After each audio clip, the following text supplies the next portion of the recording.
ល្អណាស់ភ្នំខ្ពស់មានទឹកហូរទឹកចិត្តកាន់តែជ្រាលជ្រៅ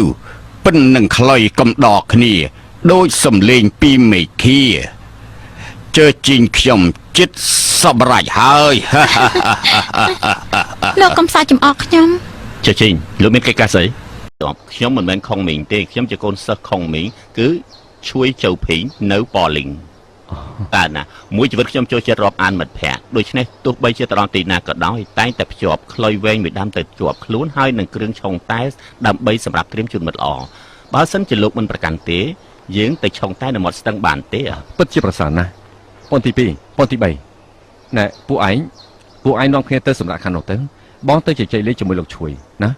បានបងប្រុសទៅនិយាយគ្នាចុះខ្ញុំទៅធ្វើនៀកដេកទៅដេកសិនហើយណាបានហើយបងប្រុសធ្វើមិនក្បោយខកបាយពេលយប់របស់យើងសូមជ័យលោកមេធំលោកជួយសូមជើញខ្ញុំជាអ្នកនៅព្រៃភ្នំគ្មានចិត្តនឹងគេឈ្មោះឋានៈស្អីទេសុខចិត្តអង្គុយលេងផឹកតែដោយសេរីវាប្រសើរជាងលើលោកអត់មានទេវតាប៉ុន្តែមានការរស់នៅបែបទេវតាតើមិនគួរឲ្យសប្បាយចិត្តទេសូម្បីតែសិស្សរបស់ខុងមីងក៏មានការយល់ដឹងជ្រៅជ្រះដល់ម្លឹងដែរមិនដឹងថាខុងមីងមានការយល់ដឹងដល់ណាទេលោកមេតបសរសើរខ្ញុំពេកសូមជើញ